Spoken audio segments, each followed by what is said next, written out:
All right, guys, here we go. The first swordfish we catch on the new Falcon. As you can see, this one is a bruiser.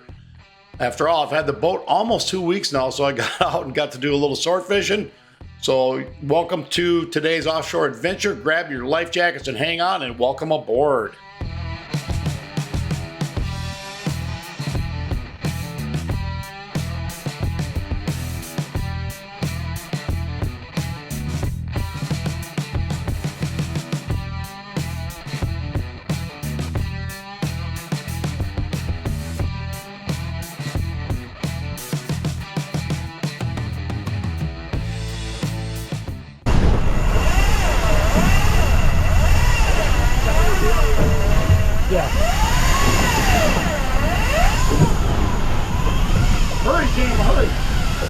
All right, guys, we're a couple miles from the sword grounds here, and I spotted birds working. I could see tuna jumping out of the water, so I kind of headed the boat that direction, dropped my traditional 2 lines out. And the fish I got on here is almost spooling me, and I'm yelling, "Hurry, Tamara, hurry, get the other line in." I'm thinking I'm going to have to run him down in the boat. Right?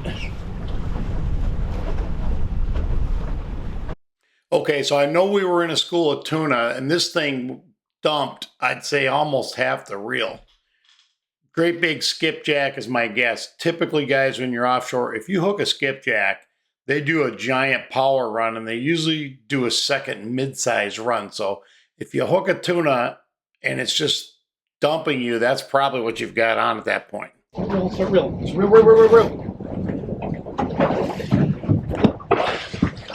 Not sure what it was, but holy shit, was it taking line. We're just about to the sword grounds, guys. Looked and seen some birds, and I seen big fish pumping out. Jumping out of the water.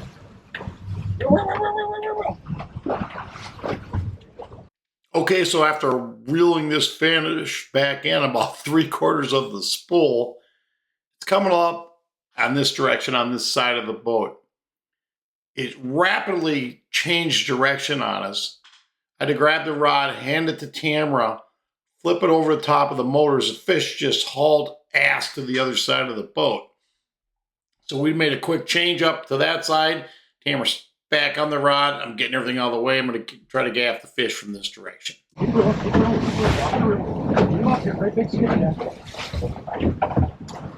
Nice, honey, great job. Look at the size of that donkey. Awesome. Such a huge skipjack. Damn. Put the rod to hold it for me. Look at the size of that. Damn, brother. That is a, hold him up just a little bit, Tamara. That is a giant skipjack. Look at that. Miss Tamara was going to give up the rod. The tuna wiggle. You guys, we're hooked up here. He hammered me right on the bottom on this one.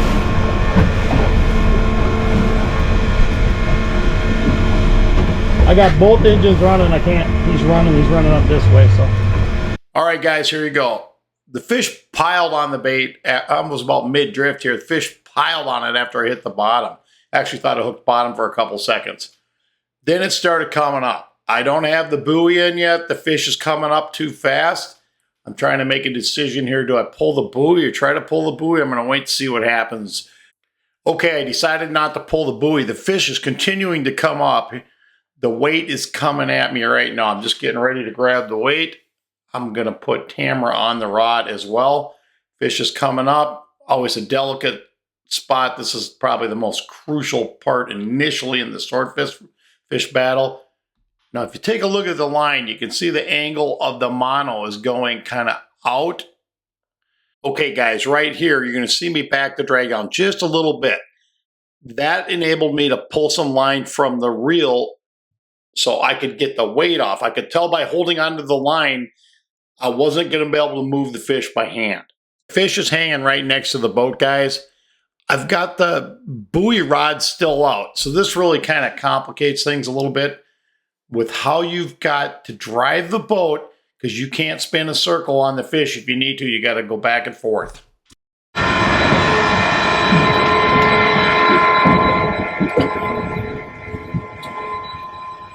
There he is. See him down there. There he is, right here.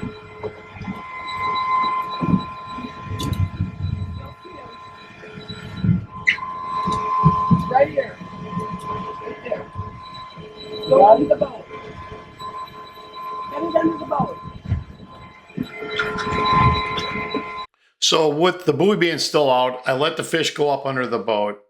Now he's going to charge the motors right here on me, so I got to make a quick adjustment in order to get him away from there. You can see the line shot at the engines. That fish was right on top here, guys. You can see number 4 on my reel. That fish was within 10 feet of the boat. We couldn't see it due to the prop wash from when I had to throttle backwards to keep it out of the motors. So I'm kind of doing this little dance with the boat here, trying to keep the fish between the boat and the buoy. And it's kind of difficult. This thing's zipping around pretty quick. And we're just trying to do the best we can. Come back here. I need you to help me get this off. Come back here. Come back here. Get that line off the motors. Get the line off the motors. Get the line off the motors. Okay, you got it. You're good. He's jumping again. There he is. Oh, that's a nice fish. Look at him going. He's pissed off. Nice fish, guys.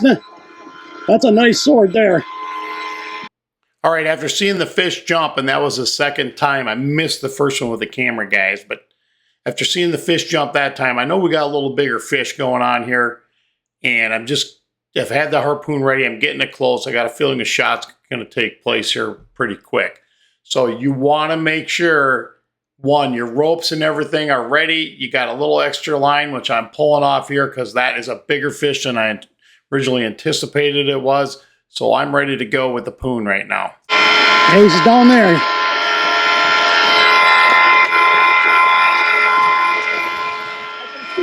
Yeah, I got him.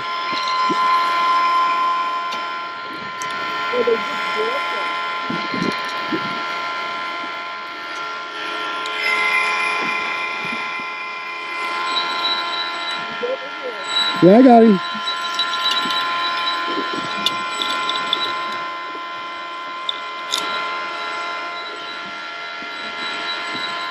He's going down right now.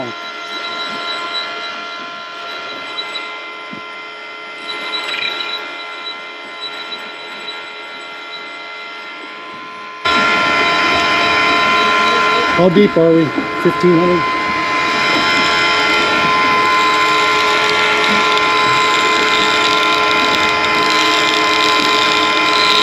Yeah, he's going down now. All right, guys, he's going down. We're going to give a little break here. Wait, whoop.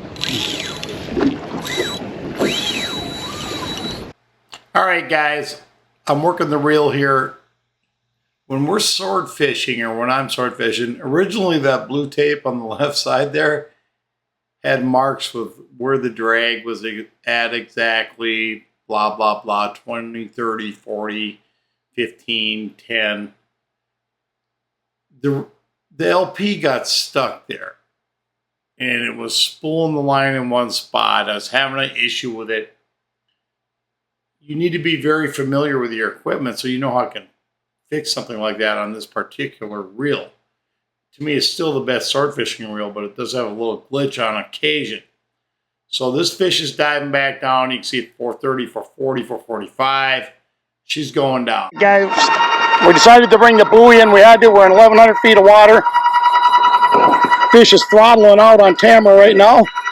Say hi, Tamara. Hi. Tamara's on the wheel. Boy, he's going. Holy shit. That's all right. So that's good for me with getting the buoy in, because otherwise we were going to snag it on the bottom, and then we'd have to cut it off, come back and get it. We'll keep you guys posted as this progresses. All right, we got the buoy rod in. I went full throttle. That fish dumped it right back down to the bottom. She was down there long enough for me to crank the buoy rod, get it in the boat, get it on the other side of the boat and out of the way. So I'm working on the fish here. For all you guys, you know, the electric reel's nice. It sure's a great deal when you got to bring a 10-pound weight in about 3,000 feet. But you can see I've got the gloves on now. I'm working the fish. Most of the time when we're fighting a fish, this is how it goes. I'm hand pulling that fish up. I got limited drag on the reel, and it's very, very active as far as reeling the fish in, utilizing a lot of hand work as well as the reel helping you out. There he is. You can see him. Got good color down there, guys. He's back under the boat. Dogging us a little here.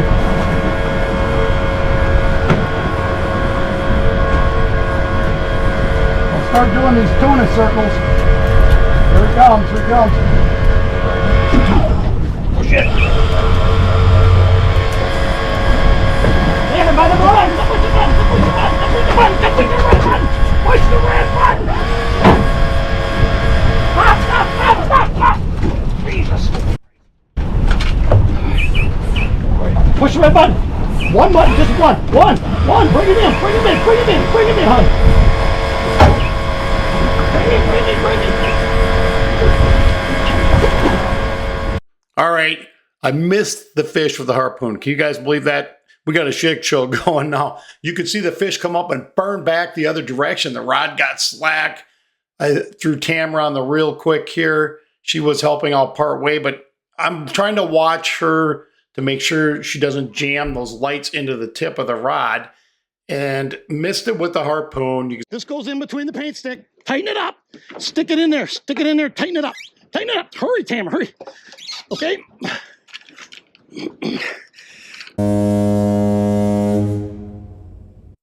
Okay, swing and a miss, number 2, guys. What happened here was, one, I was trying to throw the harpoon with one hand. They're really not made to do that. And 2, when I hit the side of the gill plate after we got the fish in the boat, it actually bounced off the gill plate bone or cartilage and bounced out on me.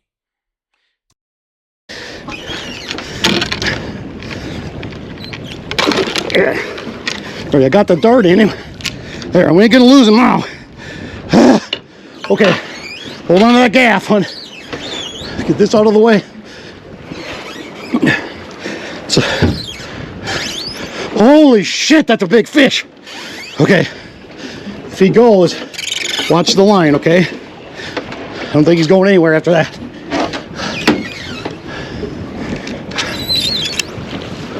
I hope you didn't miss any of it. I didn't miss none of it. What a shit. Well, yeah. Bloopers and...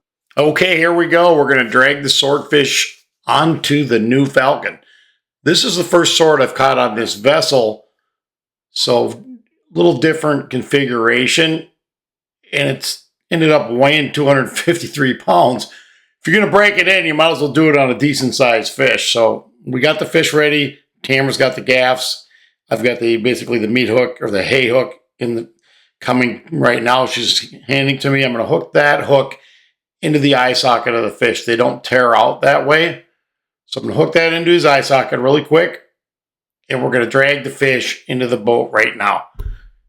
The door actually works fantastic. Absolute great setup for getting a big fish in. The two of us bringing in a 250 pounder, that worked out exceptionally well. Okay, Liz, lean down. I got the. I don't think we're gonna be able to take him off and get him on the big tag. Hell no, we're not. That thing's solid 200 pounds. Might be pushing 3. All right, guys. That guy's probably, I'm gonna give him a solid 250 is my guess. Yeah. That's a big fish. Look at this. All right, guys, here you go. We were coming down the canal, and Steven here, he's our neighbor, noticed what he said was a large bill sticking out of the back of the boat. So anyway, he ran over, he wanted to check out what we're doing, and he agreed to help me get the fish out of the boat and weigh the fish. So we're having a little scale issue. Initially, the scale would not switch off of kilograms to pounds, but she weighed in at 115 kilos, which equals 253 pounds. So everybody's asking, how do you know what they weigh, Matt? This is how you know what they weigh. You put them on a scale and raise them up and see where they land. So official weight was 115 kilograms. We checked it a couple times, guys, and that's where we ended up. Good morning. busted out a big swordfish yesterday. So here's what's shaking this morning. I'm going to process the fish. First of all, we kept the fish in the bag all night. The bag was heavily iced. She'll be nice and cold in there. Required elements when I'm cleaning swordfish. First of all, I've got my pressure washer. Got my pressure washer here. The tip has that oscillating spray. You don't want a real heavy tip or a real ripper tip on there. You want kind of a softer one, but it works great for cleaning the swordfish. Let's go through some of the rest of the tools. You're going to need a bunch of coolers. Everything's iced up. This guy has a great big skipjack in it. We busted out before we got the swordfish. So all the coolers. You want about, I'd say, a third of the cooler with ice, because you're going to lay the big fillet slabs on top of it.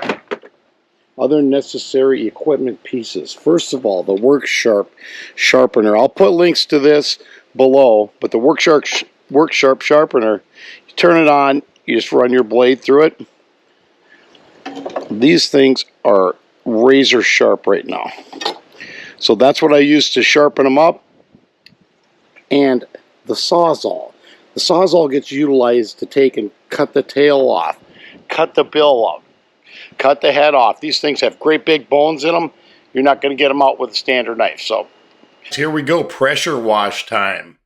You can see how dirty the fish was and how clean it is after I get through hitting it. Running this on high speed, you don't need to sit and watch me do this for 5 minutes, but trimming off the fins here, going to trim the tail off here. They're hard to turn over with all the fins and stuff on them yet. You don't want to cut through your bag when you're doing that, but that's a quick cleanup on the fish. All right, guys, here's where I'm going to show you exactly how you do this. The swordfish, you can see, has a big bloodline that runs down the middle. So the first thing I'm doing, I'm coming from the top of the fish. I'm coming from the top. I'm coming right down the spine. You see they have a very pronounced backbone on them here. So I come down the spine, cut this cut. I cut it here, and you're going to want to section it, and like fish this size, 3 sections, or just makes it easier to manage. Then you can look inside this, in between the 2 pieces here, and you'll see where the bloodline splits. So then I just take the swordfish, cut it down there, and roll the knife basically here, and this one's already rolled up. The pieces come off real easy, very simple to do. Just start at the top, make the cut, determine your center, cut down that center, and then you'll see the pieces will come right off here. Okay, so here I'm taking off that piece I was just showing you guys. Comes off real easy. You just got to run the knife down around that backbone. Look at the size of those steaks, guys. So you'll notice the fish is laying on his side that was down on the bag on top of the ice, keeping that bottom side cold. Each piece, I take them off, get them in the cooler immediately. I'm going to give you a quick tour of the processing and what we got going on here. The swordfish bag is cleaned. The Falcon's cleaned. Knee pads, I use them when I'm kneeling down. I don't like kneeling down on stuff. Here I've got a Vivor, a commercial vac packing machine. I've had it for almost a year now. Thing works excellent. So Tamara was out here handing me the vac pack bags. I'm working on the cleaning station over here. Basically, I'm processing the fish here on the cleaning station. Tamara's handing me a bag, or handing me the bag, stacking them up here, and we kind of have an assembly line going. Once, you know, a piece of fish will come out of the cooler, go into the assembly line, and here is your finished product right there. I found with the swordfish, if you leave the bloodline in it and leave the skin on it, it does not really affect the flavor of the fish at all. Big thing with that fish and any other fish, if you're going to cook fish and it's been frozen, take it out a day ahead of time, put it from the fridge in the freezer, open the bag first, put a paper towel underneath it so it'll catch any of the juice. Most of the fish that we catch down here, if I do that, the fish actually tastes like it's fresh. I have a hard time, if I do this with a swordfish, I can't tell the difference fresh or frozen. Same with grouper, same with snapper. But you've got to take it out that day ahead of time and then put it on, you know, put it on a paper towel, keep it wrapped, and let it slow thaw in the fridge. Hey guys, anytime you're grilling fish on the grill like this, before you flip it, you want to make sure it's actually loose. If the fish is sticking to the grill a little bit, it's not ready to be turned over. You can see right now, I've got the steaks on. Again, I did a light coating of olive oil and a little Everglades heat on it. Right now, I've already flipped them once. See, they're not stuck. They're nice and seared. You go to pick it up. You feel it's a little sticky in the middle. So it's going to have about another minute or so left here. So I'm going to let them finish off, and I'll let you know after I try it. Okay, guys, here we go. So I kind of gave the swordfish just a light coating of olive oil, and then a light dusting of Everglades heat. Local Florida spice here gives it a little extra. And kind of the kicker is I always take the lemon and I put them on the grill. You can see the juice just expands out of it. Brings that whole thing up a notch. So give it a shot. Swordfish we caught yesterday.